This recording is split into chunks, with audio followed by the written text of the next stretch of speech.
Welcome to the Decatur Dish. I am Maria Moreau, joined by our media partners at Decatur-ish, the one and only founder and editor, Dan Wisenhunt. And Dan, it has been an exciting time in DeKalb County, an exciting time certainly for Decatur-ish. That's right. We launched a new website, and I'm very excited about it. Please go check it out, decatorish.com.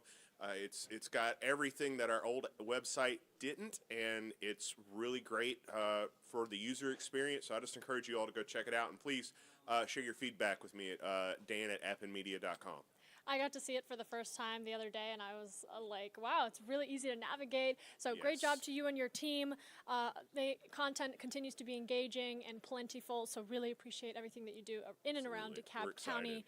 And as we talk about DeKalb County, let's talk about some news that's making headlines. I want to start with a story that we reported to you out in 2023 involving the ATM bombing at North DeKalb Mall. The trial of the man that was suspected in the center of it came to an abrupt and strange end this week. So here's the latest on what we know. Abdurrahim Jalal was found guilty of bank theft, use of fire or explosives, and 2 counts of possession of a destructive device. And Dan, this was a bench trial, so there was no jury. And he also apparently admitted to the crime, saying he wanted the court to preserve judicial resources and time. That's right, Maria. It's a truly bizarre case. Pro tip, if you want to get into more trouble than you've ever been in your life, go blow up an ATM, because that will get you charged with all of the crimes, especially at the federal level. So Abdurrahim Jalal admitted in court, basically, that he'd done this, asked for a bench trial, said he was going to admit to that. He was found guilty, as one would expect when you admit to doing crimes. And he did it in order to preserve some issues that he wants to bring up in appeals. So the people I've talked to that are connected to that case thought it was strange. I frankly think it's strange. I haven't seen it before. There are a lot of twists and turns in this case. We don't have time to get into it right now, but go to decatorish.com. They found a body on some property he owns up north somewhere, and they haven't figured out who that is. And this story is over, but it's not over. So we're gonna continue to keep an eye on it. Speaking of a story that is not over, the Democratic primary for District 3 of the Georgia Public Service Commission appears to be heading into a runoff. So we have more voting to do ahead of the general election voting that's happening in November, and this is a big deal. This is an election that impacts really most people in the state of Georgia. The commission sets electric and gas rates and regulates the state's utilities and infrastructure. I have homework for our political reporters. Go find out how many votes Daniel Blackman got. Daniel Blackman was the presumptive front runner in that race, and he was disqualified due to a residency issue. Unfortunately for the voters, he was disqualified after the ballots were printed and early voting had started. So now the 2 candidates are Peter Hubbard and Keisha Waits. They're headed to a runoff that's going to be held on July 15th. PSC is a very important utility regulator. Doesn't get talked about a whole lot. But they haven't had an election in a while due to some lawsuits about federal voting. You can learn more about that at decatorishvotes.com and on decatorish.com. But this is headed to the Democratic primary. It's headed to a runoff. It'll be this July. So be sure to get engaged and vote. You can find the questionnaires and the answers on our website. I think July 15th was the date. Is it July 15th? You're absolutely right. I apologize. It was July 15th. And we will, of course, keep you updated as we approach and get closer to that date. And I want to reemphasize that that is only the primary. So it's not done in July. We still have November ahead. Dan, I want to talk to you about this story because it had me kind of staying on it for a minute. Have you ever started a project and then realized that it is just not going the way you thought it would? It's been that way for me for like a whole decade now. So I feel like that's just like a life thing for everybody. That happened to the city of Brookhaven. The city wanting to really add to its dome and reflect the city's signature hues. Well, it turned out to be a little brighter than they expected. Dan, what do you make of that? I will say, and I know everybody has opinions about whether Brookhaven should be spending money on this big fancy city hall. I will say this does sound like it's on the contractor. They did a bid. They said what they wanted. The glass they got was not presumably what they had asked for, or maybe they didn't realize what they were asking for. I don't know. I've had contractors do jobs before that maybe weren't up to standard, so you got to go back and ask the contractor to fix that. This stuff sort of happens. It typically doesn't happen on such a high profile thing, but I think Brookhaven is going to go open air for a while. Let the sun shine in that dome. Maybe we could turn it into a metaphor for government transparency. Who knows? They wanted it to really brighten up the city. The problem is it brightened it too much and That's became right.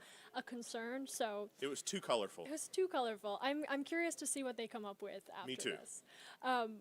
The city of Decatur is known for a lot of things, and it sure loves its planters. So this story is causing quite a buzz around the city because there is now an auction for its famously infamous colored plantards that line West Howard Avenue On eBay. on eBay, of all places. Apparently, you can do this. This is legal in Georgia. You can auction this stuff on eBay.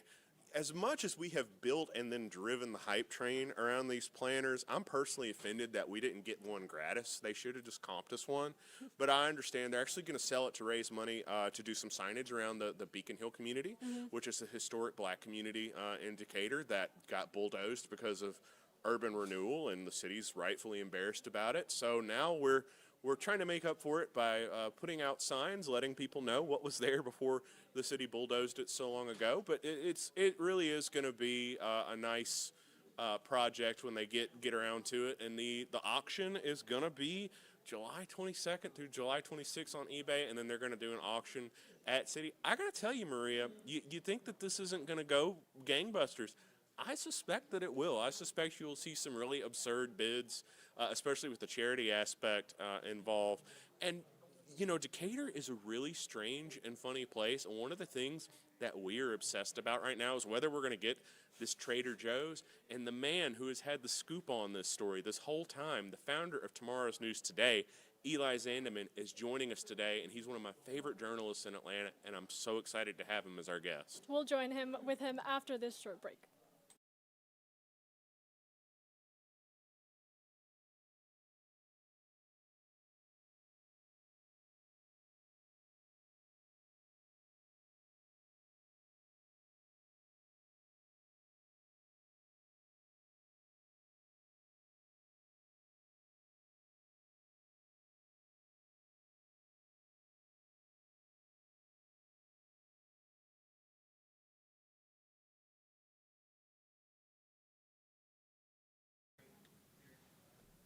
Joining us today is one of my favorite journalists in Atlanta, Eli Zandeman, who is the founder of Tomorrow's News Today. Eli, thank you so much for joining us. Thank you, Dan. It's great to be here. Talk to us a little bit about Tomorrow's News Today, which I think is a terrific name for a website that does what your website does. Talk to us about Tomorrow's News Today and what you cover and how you got started doing this. Definitely. Well, we like to deliver on that, Tomorrow's News Today. I like to say the city is my orange and I juice it daily. But I started it back at Georgia State many years ago. We won't say how long, but it's been 17 years. And I like to think that Tomorrow's News Today has become the best source for delivering on restaurant, retail, and hotel news in Metro Atlanta, primarily for the 5-county area, but occasionally we touch on Athens, on Savannah, and elsewhere, maybe even Birmingham every once in a while. So Tomorrow's News Today, for those of you who don't know, if you've seen a big restaurant real estate story here in the Metro Atlanta area, chances are Tomorrow's News Today had it first, right? Yeah. Recent closures in West Midtown among them, but also the recent closures, the recent announcement, shall I say, of the 4 Krogers that are closing in Metro Atlanta. That was us first. I'm taking notes. How do you get these scoops? What's your secret? Well, as I say, the city is my orange and I juice it daily. But I also would say I have lots of people in lots of places, whether it's tipsters on the ground, local neighbors that hear things, people within the stores, restaurants, retailers. I got lots of people who like being part of something, at times anonymously, at times not anonymously, but most often they just like contributing in some way and feeling like they're a part of something. Let's get into it. Trader Joe's has been a story that you have more or less owned from the start. If you saw a story on Decatur-ish about Trader Joe's, chances are we're doing a lot of link backs to Eli's work and Tomorrow News Today's work. It's potentially, not for certain, but it's potentially going to go into the baby Kroger space. And the city of Decatur is trying to entice them to move in with some tax incentives. Get us caught up on this project. Where does that stand? Yeah, so I think it's still kind of a wait and see process right now. But yeah, Trader Joe's definitely wants to be in Decatur, and I think Decatur definitely wants Trader Joe's. There is a multifamily component to that redevelopment, as it will include both the Baby Kroger site on Commerce as well as an adjacent parcel. So I think there's some multifaceted elements to it that will make it not just as simple as old grocer, new grocer comes in. So it's definitely still, I think, a work in progress, but I think a lot of people are excited about the prospect of that coming to fruition. I think you are correct about that. It is something that our readers ask about constantly. I am constantly checking the store opening, closing website on the Trader Joe's website. When that gets announced, where is it going to come from? Is it going to come from Trader Joe's corporate? Is it going to be somebody who calls you, hopefully, or me, hopefully? Where are we going to learn that news? I think I'll learn it from my deep real estate contacts, but as with the openings and the store announcements for Peachtree City, for Chastain Park, and for Alpharetta, they occurred first on Tomorrow's News Today Atlanta. The location that's being contemplated for this indicator used to be the Baby Kroger. Baby Kroger closed several years ago. It's been boarded up. People are just using it for excess parking at this point.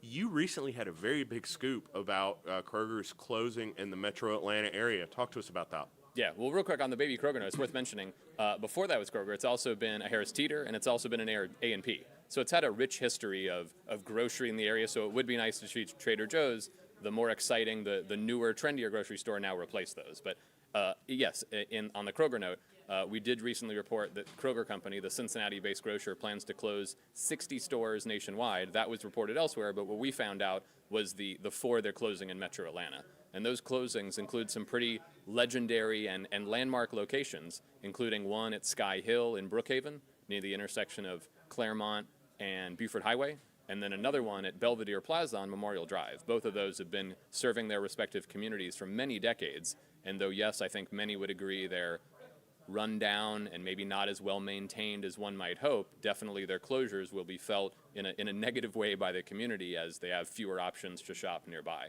The other 2 closures include one in Alpharetta, where I think there's already another Kroger not far, as well as other grocery stores. But most surprisingly to many was the closure of the one in Lindbergh, which is actually closing in less than a month, and it just opened in 2016. That store, very big in size, but surrounded by a lot of activity that was not conducive to operate a business, and it did not have a fuel center that many newer Krogers do have. What is going on with Kroger? Because it seems like every time I turn around, they're talking about mergers, then they're talking about closing. What is going on with that company right now? Well, they definitely seem to be ceding some market share in Atlanta. The Disco Kroger previously closed and became a Publix, and then next month, their store that was at Cambridge Square, also in Brookhaven, is also now closed, and that's becoming a Publix. So Publix, I think many would perceive as being the nicer, albeit more expensive grocery store between the two, but is definitely coming at the Atlanta market in a big way, and in many cases taking over former Kroger stores. Why would Kroger cede the market here? What do you think the business strategy is? That's a great question. They have said they're closing, quote, underperforming stores to dedicate those resources and capital to other stores. One would hope that actually happens, but commenters thus far are in disbelief that the company will actually make the investments in the stores or in the people at the other stores that they claim they will do. So time will tell. I remember distinctly when they did a big revamp of the Beltline Kroger. They dropped a couple of million on it, put a new mural up, and then they turned around and they basically rebuilt it, right? Am I remembering that correctly? Formerly known as the Murder Kroger, given events at that store, they rechristened it and actually redeveloped it entirely with a mixed-use component on top that included an office building. So now known as Beltline Kroger, 725 Ponce, which is the address, yes, got a mural, and yes, literally got a welcome mat along the Beltline. The prior store located near the Beltline did not have anywhere near the access and visibility it does now have along the Beltline. I don't know, honestly, the performance of that store, but one has to think they still have some challenges they deal with given how close they are to the Beltline and some of the issues that may arise given their proximity, but it's a beautiful store. Indeed. You talked about Publix and their moving into the market, and that ties in really well to the Lula Hills development, which is on the site of the former North DeKalb Mall that we mentioned a little bit earlier at the top of the show. Talk to us about, one, why Publix would want to move from that location to Lula Hills, and what that's going to do to the overall real estate picture. Because I would imagine Trader Joe's is taking a second look at a space like that, with that becoming available and coming on the market. Yeah, it's interesting. That was something that was not widely known, but we reported on it probably about a year ago now. And Edens, the developer of Lula Hills, had a site plan that they presented with a very distinctive box, shall I say. It was an outline of a very certain store. And though they made no announcements about it, it was clearly a Publix. And we reported it as such. They have now confirmed it's a Publix. And what Publix is really doing here is, in their mind, gaining a better location in the area. They can optimize their store with some of the enhancements they've introduced to other Publixes in the area, like drive-through pharmacy and things of that. I don't know that it will be anywhere as near as nice or as amenitized as the Publix store that opened in the former Disco Kroger, with all the bells and whistles that that Publix put there. But this is Publix's kind of MO lately in Atlanta, as they also made a similar move in Tucker and are also doing a similar move in Brazelton, where they're just kind of relocating older 20, 25-year-old stores to more prominent or just better located stores where they're able to offer more amenities. And I think that's what's happening here. To your point about Trader Joe's, I had previously heard, yes, that Trader Joe's was looking at potentially the Shamrock Plaza current Publix to take over a portion of it, should that opportunity present itself. Whether there's something being worked on behind the scenes kind of concurrently with the Commerce Drive site, I'm not sure. But many have pointed out that Publix has way too much parking for Trader Joe's to consider it, as Trader Joe's is notorious for taking sites that have challenging, if not limited, parking. And the fact that store is almost overparked for its needs, many would say, oh, Trader Joe's would never consider it. Suppose there's a first time for everything. Yeah, one would hope. What you just said there about looking at it's one of the things I really love about your website is you're not afraid to intuit and draw some conclusions. And you looked at the plan, you looked at what Publix generally markets, and you put two and two together, and that's what allowed you to have sort of the jump on the story before everyone else did. So, well done. Lula Hills, King Williams, who's been a guest on our show before, did a column recently on Decatur Dish. You should check it out. We'll publish it soon. About, can Lula Hills work? It's being pitched as this. It's being built atop the ruins of North DeKalb Mall, save for a few things that have been leveled. Yeah. It's being billed as this transformative project. My question for you is, will it be? That's a great question. I think, as Edens has talked about it, it's a 10-year project. So everyone that's like, oh, things are going to happen immediately, nothing's going to happen immediately. People that were hoping for a Costco ain't happening. So there's going to be a big residential portion of it, and obviously residential to some is something that people look forward to others, they're thinking of the impact on roads, streets, schools, and that sort. I don't know that there'll be anything yet transformative from a new addition. Obviously, a Publix is a lateral move. It's moving from across the street to a new project on an old project, so it's not that much new to the area. I have yet to hear of anything consequential or significant as a part of that would be kind of a transformative or earth-shattering advancement or momentum type thing that would be super exciting to people. I think it's going to be a lot of residential, a sprinkling of restaurants maybe. Obviously, the AMC stays there and the Marshall stays there. But again, I haven't heard of anything a la some of the other developments in the burbs of Atlanta that have added like an Apple store or things like that would get people really excited and would be such an actionable, seriously exciting move for that project. That was going to be my next question, is whether you'd heard of any other tenants besides the Publix that are going there. I'm suspecting not. Nothing yet. I mean, I think it's entirely possible that you get some local or regional ice cream player in there, whether it's a Jenny's or a Van Leeuwen that's coming to the market. Someone like that may look at it. I'm sure Ford Fry or people like that could have interest in it that are doing Superica or things of that sort. I haven't heard anything definitive. I've heard just a lot of chatter about potentials, but again, it's a 10-year plan. A lot can change. Things could get announced now. I remember at Atlantic Station, there were things that are announced, and by the time they actually opened, the business had gone bankrupt before it actually happened. So you just never know. It's a long process. Again, it's a decade-long plan, and that's if everything goes well. So I think from what I hear, the Publix will probably be the soonest open. That's probably a 26 or 27 opening, and then they kind of go from there. To what extent is the uncertainty in the economy affecting some of the decisions that are getting made as far as announcements about retailers and who's going where? Oh, I think a lot of retailers and restaurants, for that matter, are kind of rethinking what they're doing. I heard from those that went to the recent ICSC, the big convention of real estate and restaurant and retailers that happens in Vegas, that the show was definitely quieter and less attended than it has been in previous years. There's definitely still activity, but definitely the volume of people was down from recent numbers.